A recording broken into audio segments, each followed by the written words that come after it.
You're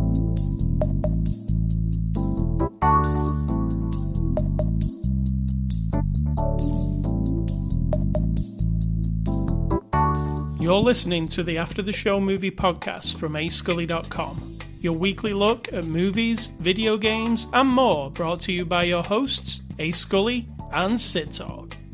We're addicted to movies. Are you? Hello, Sid Talk. Welcome to After the Show. How are you? I'm fine. I thought I'd come off, quickly. I forgot you were doing the 20 seconds. I just forgot you were about to start talking. So I surprised you. He did. What he does is 20 seconds of silence before we get going, and I sort of went off into my own la-la land, and then, whoo! So I woke you up, sneaked basically. up on me. Okay, so wake up. It's time to do the podcast. I'm up. I'm in. All right. So what's the before the after the show discussion we were having? This movie, the truth, quote unquote, about the history of it. We'll go into it as we get into the review. So Here we go. Saturday, February the 26th. This is After the Show number 725. We're a movie review podcast. We bring you a movie review every week. This week, we bring you The Kingsman.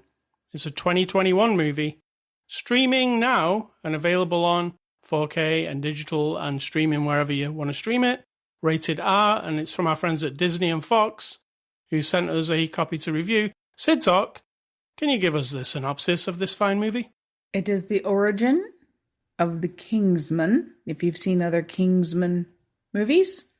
Essentially, it's the beginning of a secret, we're not going to say spy organization, just secret agents who are trying to protect the world from the politicians and the warmongers. This is the one off the box. Are you ready? Mm-hmm. In the early years of the 20th century, the Kingsman Agency is formed to stand against a cabal plotting a war to wipe out millions. Yeah, that's fair. And that's what it is. And we have seen both the other two Kingsman movies, which were called Kingsman the Secret Service and Kingsman the Golden Circle. Now this one's just The King's Man, and it's the prequel basically. Sid Talk, what did you think? I really enjoyed it. The end. Goodbye, everyone. Now I can go get supper, right? How did you feel about the other two movies? I enjoyed them a lot. The end. I've said it many times. When I enjoy a movie, really like it. Now, I'm not saying it's a great movie. It's not like a, triumph in cinema or storytelling or anything like that. It's just a fun, albeit violent. Let's not be delusional here. It's a violence about war and violence and whatnot. But in that trying to be funny and kind of lighthearted way. Yeah. I know you can't do that. That sounds terrible, but you have to see it. You'll know what I'm saying. It's not like a deep, dark kind of a vibe. It's cartoony because it's from a graphic novel, so you've got that going on.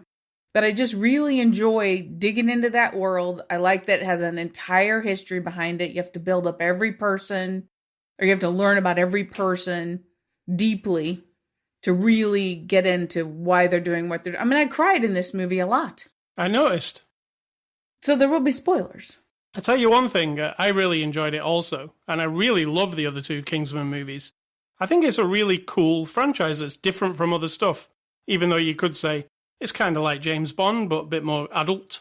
Not adult, but graphic, let's say. One thing I did notice different about The King's Man, this one we just watched, is it didn't have as much of a sense of humor as the other two did. True, I noticed that too, because they are addressing, actual war. Right. It feels like they toned down the jokey part of it. Because one thing that I didn't like about the original Kingsman was the humor got really stupid at points.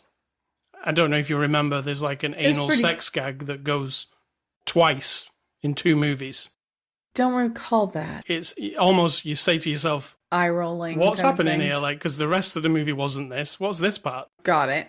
This doesn't ever go for that. And I was kind of expecting something really bizarre to happen at some point. The dancing fight with Rasputin, come on. That was super ridiculous. I think this movie has a fight with Rasputin. A dance fight. A dance fight, Cossack dancing. It's ballet dancing.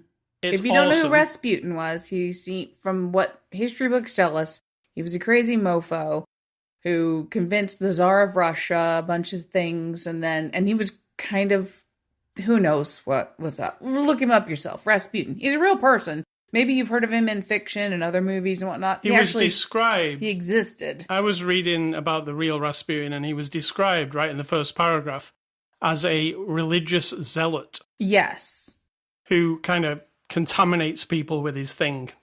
Yes. And, I don't know. I wasn't there, and I don't always trust the accounts of history that people tell, but yeah, he just sounds like not a stable individual. So he's a main player in this movie. There's a scene where he's really weird with the leg and is he magical? He heals the guy's leg. It's very strange. It's very weird. So there's where that weird sense of humor kind of lived in the movie, and that whole scene.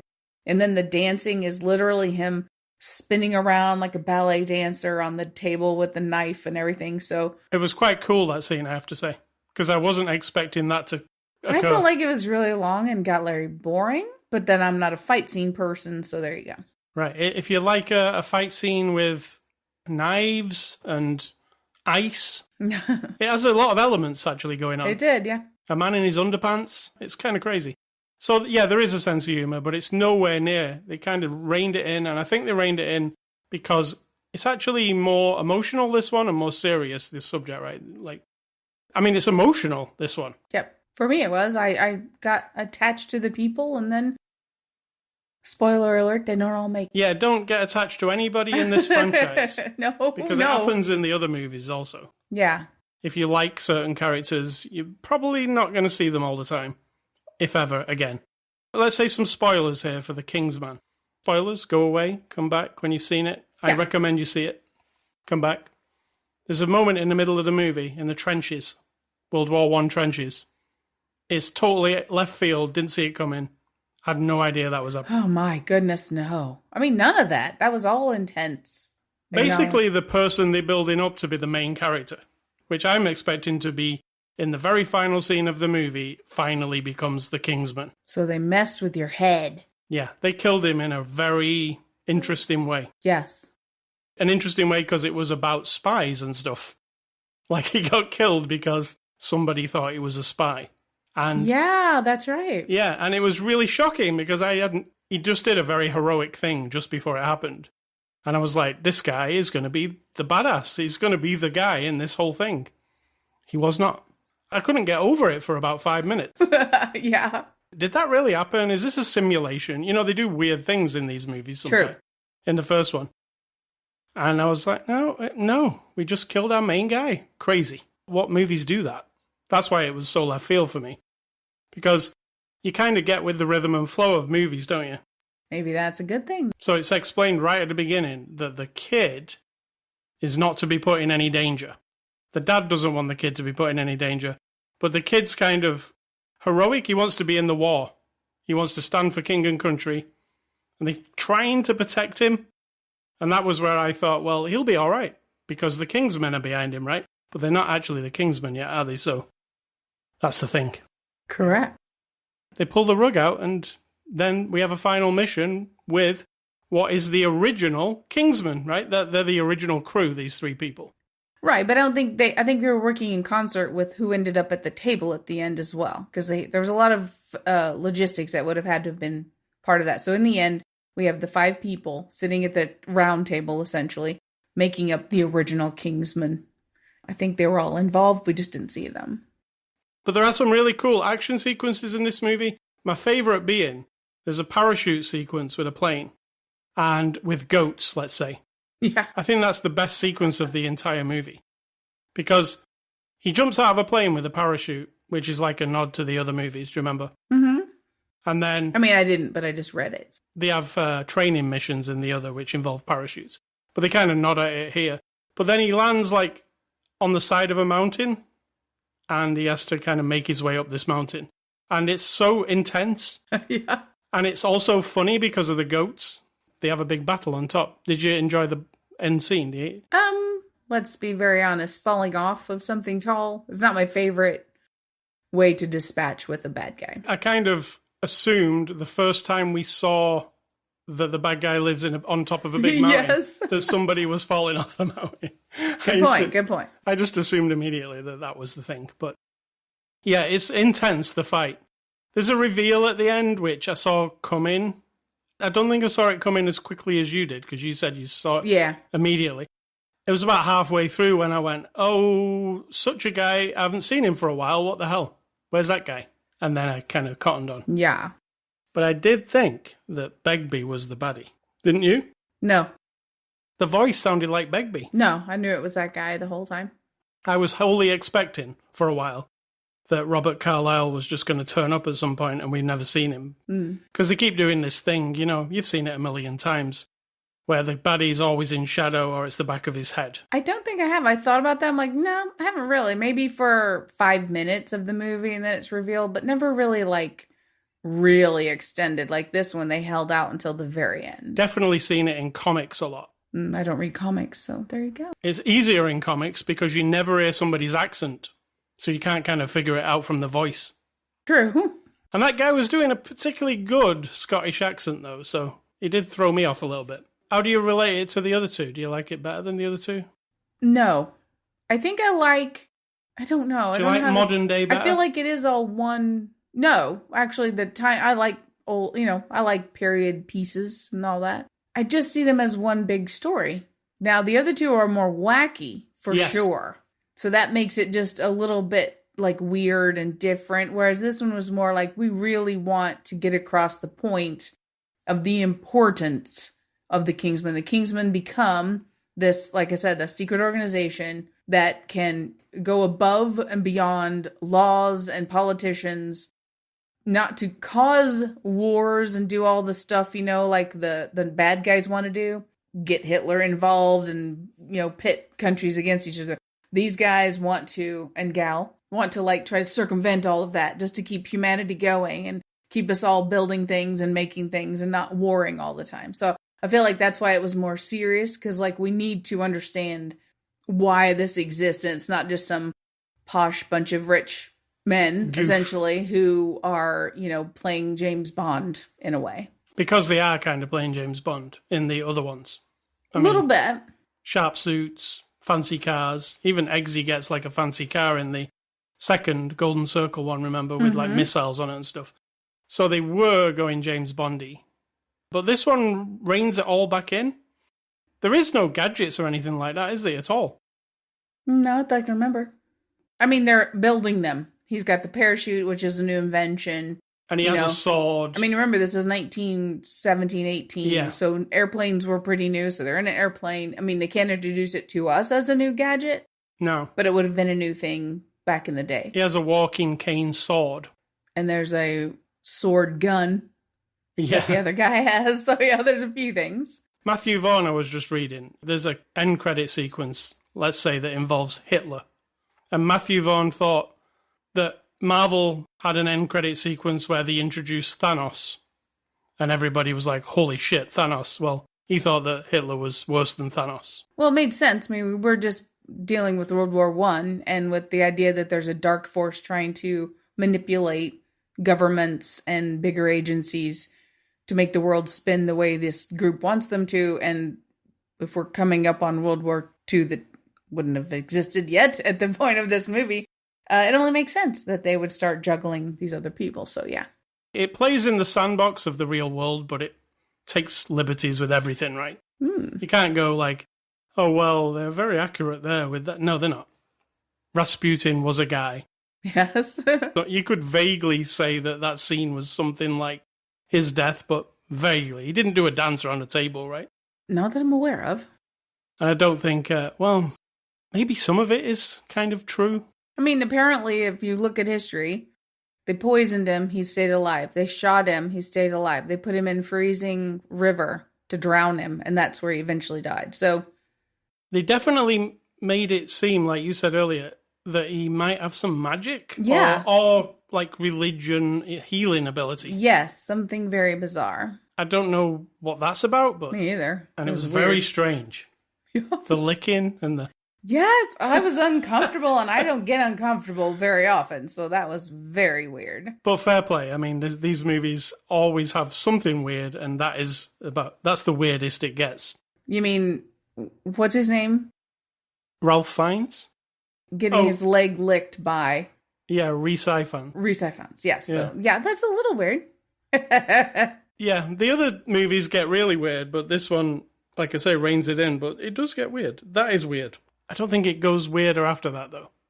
It stays on once Rasputin's dead, the weirdness is gone. Yeah, I think they were trying the goats are a little weird, but... The goats are weird, but also... Yeah. Well, they made sense in the plot. Kashmir. Well, I mean, that was just his clue to find them. Yeah. Kashmir scarves. Moving on to the cast, Ralph Fiennes plays Orlando Oxford, and he's the founder of the Kingsman, right? Correct. What did you think of Ralph? That was really, really, really good. I always find him very authoritative. Yes, and authentically, like, in this person. I know that sounds super pretentious, but the other movie's borderline on comedy-ish. Yeah. And he's not having any of that. I mean, he's not comedy guy. You know what I mean? I'm convinced he's very serious about protecting his son, and he understands his own political dynamic. You know, we find out he has a little secret place down in the basement and are starting to build this network of maids and butlers around the nation and different countries even. That's where it all really began, to like spy on all these, you know, people in high places. So he's kind of got that, but I don't feel like it's cartoony. So I liked him. I liked him a lot. I mean, you can say the same for Bridget Jones' Diary guy. I always forget his name. You know what I'm saying? Colin Firth. He's a very similar character, isn't he? They've got their But parallel. he's more cheeky than this guy. He's more kind of smart-assy and like refined about him versus this guy who is just serious and sad because, I mean, spoiler again, his wife doesn't make it very long into the movie and he's just sad the whole time and raising his son and terrified that his son's going to be in danger someday. And yeah, the worst thing that could possibly happen to this guy was he would lose his son and then be alone, right? He feels not that. Yeah, I don't know about being alone, but I think just not being able to protect his son. Then we've got his son, Harris Dickinson, plays Conrad Oxford. What did you think of Conrad? I feel like he did a really good job. I was completely convinced that he was a serious young man about being able to fight in the war, but his dad's trying to protect him. And eventually all he really is like the hero guy. All he is? I mean, we don't get to know him in any other capacity other than he was a young boy when his mother was tragically killed. His father has protected him. However, he has been trained. He knows how to fight. He knows all the stuff. You know, that kind of thing. And then he goes off to be the hero. There's no other depth to him at all. We don't get to know him with other friends, with girls or boys or whatever. We don't get to know him in any capacity. Not even like, don't even see a scene of him midway through his youth sitting at a table with his nanny being extra smart or extra ornery or anything, right? You don't get any dimension to him except... Yeah, not enough. Yeah. But he was good. But he did a good job, yeah. I was angling him as the main guy for this whole series of things. He's older. We got Gemma Arterton as Polly. What did you think of her? Yeah, I liked her. I mean, I was thinking about... They didn't have women in It's the Kingsman, or the Kingsmen, right? And they didn't have women in the other ones. They had women bad guys. Yeah, there was a woman agent, remember? There's a woman bad guy with a sword for a leg. No, there's a woman that he does like a trial with. Oh, that's true. Yeah, she's the like the gadget woman first, and then she becomes a field agent. Yeah. Yeah.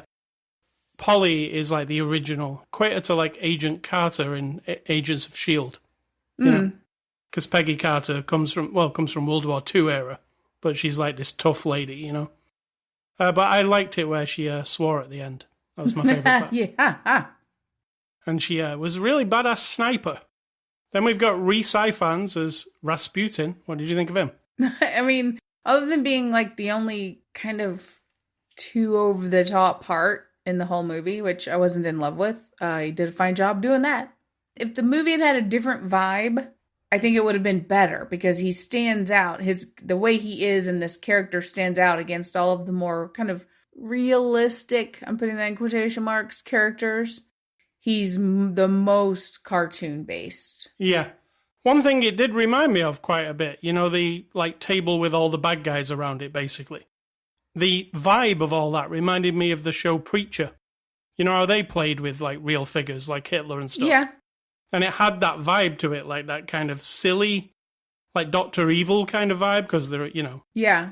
But then it was also serious because they were playing with these real people. We've also got Digimon Hounzu as Shola. What did you think of him? I mean, he's good. He's always good. I don't feel like they let him do enough being a whole person, right? No. He's there to support. He's raised the kid as the butler guy, and now he's, you know, coming into the action part. He's also trained him to do all of his fighting, and, you know, he's a gentleman and all that kind of stuff. But I don't feel like also we didn't get to know any other dimension of him at all, except that he's there to support and be a part of this whole thing. And Matthew Vaughn said he wants to explore this, you know, prequel version of Kingsman as much as he does the modern day one. So we probably get these people back together at some point. Right. Get to see more of them. And then Matthew Good plays Morton. And you know Matthew Good. I didn't recognize him. He's good. Do you like it? Got it. He's fine, but again, we got very little. He had like 3 lines, and then all of a sudden as the bad person, the bad guy, the villain.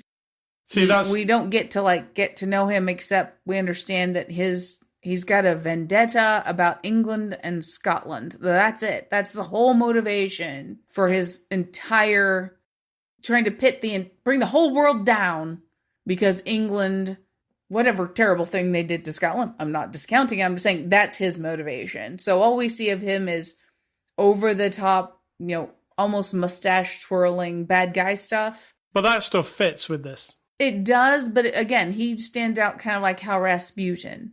Right. The other characters they fit in sort of between graphic novel and reality, and those guys are just way out there. So this is directed again by Matthew Vaughn, who directed the other movies. He also directed the Kick-Ass movies, X-Men First Class, Stardust, Layer Cake. The list goes on. What did you think of... Layer Cake, that was way back. Yeah. What do you think of Matthew Vaughn here? I mean, it's action. It's got a lot of CGI. I can only imagine it's totally full of CGI that we don't even know because we're downtown London, right? Yeah. World War I era. Yeah. 17, 19, whatever. And it just looks amazing. All of it looks amazing. The trenches of World War I. Yeah, the mountaintop thing. It looks amazing. So I do credit a director for getting the whole project to stick together and have a high level of quality, which I think that it did. I really thought the plane sequence looked fantastic. And when it was... The plane was spinning around right next to him. It looked so dangerous. It did. I was like, oh my word. And again, it's probably all a computer, right? Yeah, I think so, but it looked amazing. But yeah, I like the direction. And there is a distinct style to the Kingsman movies, and they don't do it as much, again, like they don't do the comedy as much. You know that stop-starty... Do you remember the scene in the church with Colin Firth? Yeah. That's the kind of trademark Kingsman stuff, and they did it in the other movie. But they didn't do it as much here. Maybe a little bit with the Rasputin thing, and a little bit with the fight at the end, just some slow-mo stuff. But I feel like he wanted this one to be different. That's the deal, right? Mm-hmm. Like a bit more legit. It's not just a goof. It's like you got to get behind these people. Right. And it's a serious matter. Like you say, you cried a couple of times. Yep. There was a speech that Ralph Fiennes gives in the church for the funeral that is really sad. Well, yeah. It is his son's funeral. And he delivers it like a Shakespearean actor. That's what it felt like he is telling you and the whole world. Yeah. I will not tolerate this. Basically is what it felt like. Yeah, I thought that speech was, and it's a real speech apparently I was reading, was the most moving part. You mean the poem that he read? Yeah, the poem, yeah. IMDb reviews, what are those? Those are reviews on a little website called imdb.com. And these are the ones that have 1 star, which you just love because you can't understand why people would take the time of their life to say these words or type these words with their little thumb on their little phone or the little fingers on their little keyboard. Things like, this movie wasted an hour and a half of my life. Right. One of our favorites. It's a classic. It's a classic. Loads of people seem to say that about movies. I would do a Scottish accent for this one, but I can't do one. Please don't. So, here we go. This guy says, what a load of old tripe. Oh, God, you're doing it. I mean, is that it? He says, dear God, what an absolute load of tosh. That's my Scottish accent. Please, everyone, forgive him. And then he says... forgive. He says, worst Scottish accent ever for a villain. Not the worst. Clearly, not the worst. Cliche after cliche. Not worth wasting your time. That was it. Okay. That's all I can do in Scottish. We all made it through. We're good. All right, this guy says, terrible and stupid. This film is stupid from start to finish, and also terrible. Terrible and stupid, and okay. Yep, terrible and stupid. This film is stupid from start to finish, and also terrible. That's it. That's the whole... I like that, actually. I'm into it. Yeah, because he said it twice. It's good. Terrible and stupid and terrible. This will be the last one. This one says, horrible, nothing like the other two movies. Only watch it if it's free. It's a waste of my time. And I don't know what else to say. I have to use 150 characters here. Oh, wow. So they really made an effort. They wanted to save us all. They wanted to save the world from this terrible, horrible movie, which it is not actually terrible and horrible. No, very good movie, actually. I mean, it's fun. I wouldn't say it's a very good movie. I would watch it again. I found it really fun. It is fun? One thing I didn't mention earlier. The movie, the way it's constructed, I do feel the front half of it, maybe the front third of it, is too much exposition. Like, feels disjointed almost, because it goes here, it goes there, it goes here, it goes there, and it's trying to set it all up very quickly. Trying to get to the point where we can be with Rasputin in a room fighting him. But it has to go through a lot of stuff before that. I disagree. Maps and pictures of people and... I liked having all of the stuff. Right. Well, that was one thing where I was like, I hope the whole movie isn't like this because it's a lot of voiceover and exposition, you know? I mean, I get what you're saying, but I actually liked it because I kind of got into the story and trying to understand the difference between the reality of the history and their fictional version of it. So I kind of liked it. And it's good if you know a little bit about real history to start with, so you do understand what they're messing with. Right. I mean, it doesn't matter. I mean, if you know it and then you're snotty about it, you're going to be like, oh, well, that's not how it really happened. Right? So. Right. Yeah.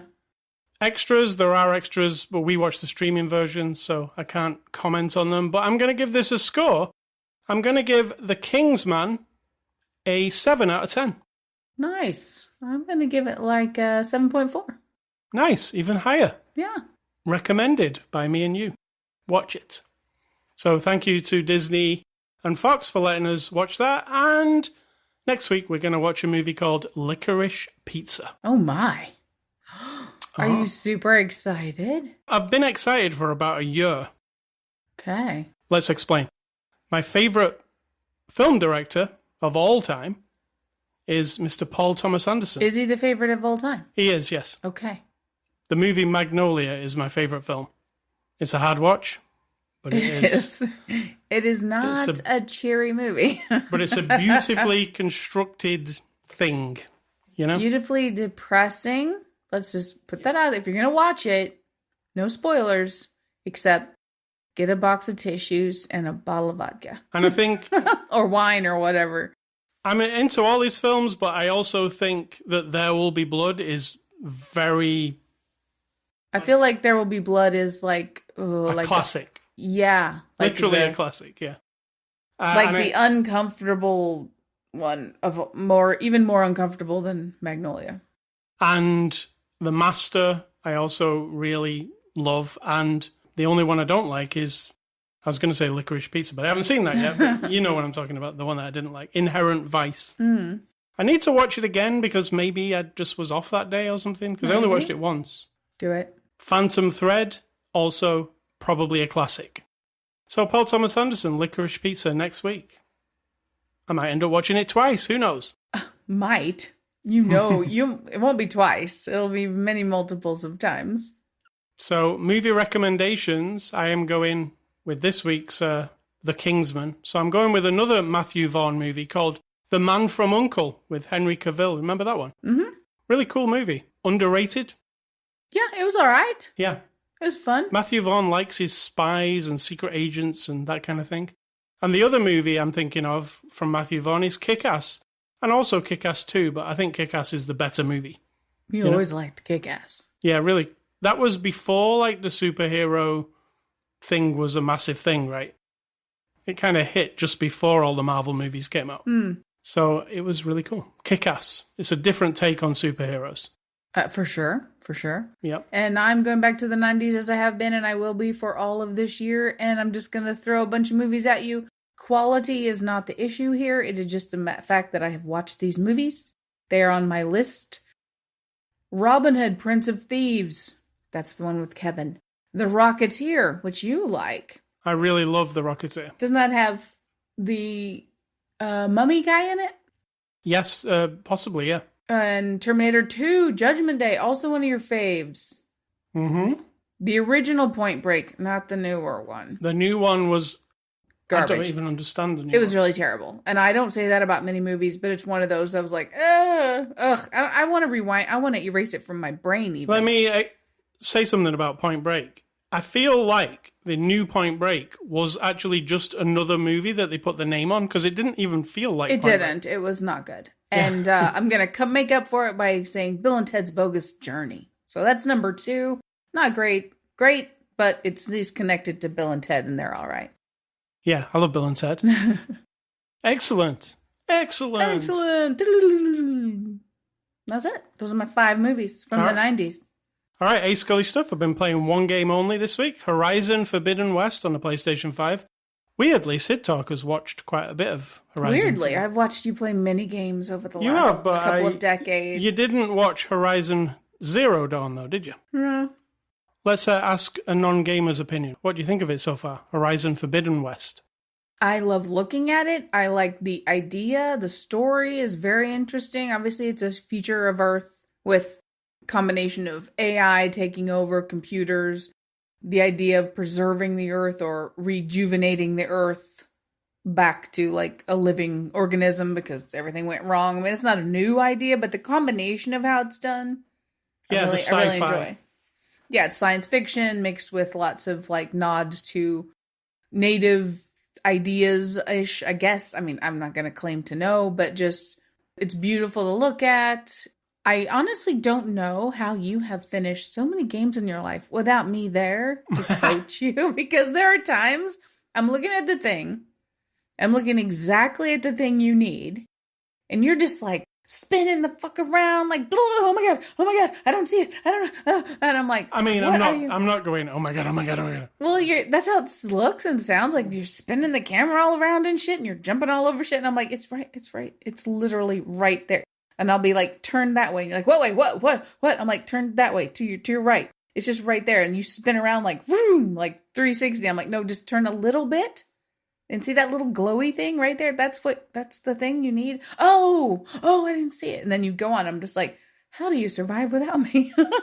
Unfortunately, we've not pushed the story on much because I've been doing all the side stuff recently. Side stuff's fun, though. We did have an evening where we sat in awe of the story was just unfolding, though, wasn't it? Like yeah. And we was like, whoa, this is crazy. But then I ended up getting sidetracked. So we'll probably move the story on next time I play. But it is a really cool... Next time. You're pretending like it's not going to be tonight. Yeah. It's a really cool PlayStation game. It's on PlayStation 4, PlayStation 5. We're playing the PlayStation 5. It is probably, I would say, one of the most gorgeous games to date. Like the most cutting-edge game, obviously. It's the newest game out. Pretty nice to look at. It is crazy. I mean, we're getting pretty close between games and animated movies and games and things all looking the same, really. Good, the level of them. So that's Horizon Forbidden West. What's for dinner? Impossible Whoppers and French fries. Will they be served by a robot? No, Impossible. just people. So it has been our experience lately that eating out, admittedly, someone else is cooking my supper for me, so I am grateful that they exist and that they're there, and that's convenient. I get that. We cook most of the time now. Like, I've cooked the last 2 nights. You cook our HelloFresh. Yes, we get that delivered to us, but still, going out to eat is a great convenience. I'm just bigging it up because I think Rick Springfield said today it's World Compliment Day. So I'm going to compliment the entire world of fast food for existing and for being there for me when I'm too lazy to do it myself. However, the number of times that it's wrong lately in the last year, it is mind-boggling. Mind-boggling. Is there some secret organization out there who's trying to sabotage all fast food restaurants so that none of us go there anymore? Is that the idea? Because that's what's happening. That's what it seems like. It really does. And I feel for the people working there. There are some who have a really shitty attitude. And I don't blame them. It's not a great job. However, I come across a few that are just wonderful, like super friendly, that no matter how shitty their day must have been, they're friendly and they're serving you your food, not as if it's a burden to them, right? I'm old-fashioned. I think that's important. You know what I'm saying? Yes. But then you come across the ones who I don't trust. And so they hand me the bag, and before I pull away, I'm like, I'll just check this real quick. And they just look at you like, screw you, lady. One day I said, if I don't look, what happens? I get home, and then something's missing. Yeah. Yeah. So I was like, he said, okay, thanks. And he shut the window, and I waved at him like, my drinks? He said, I gave them to you.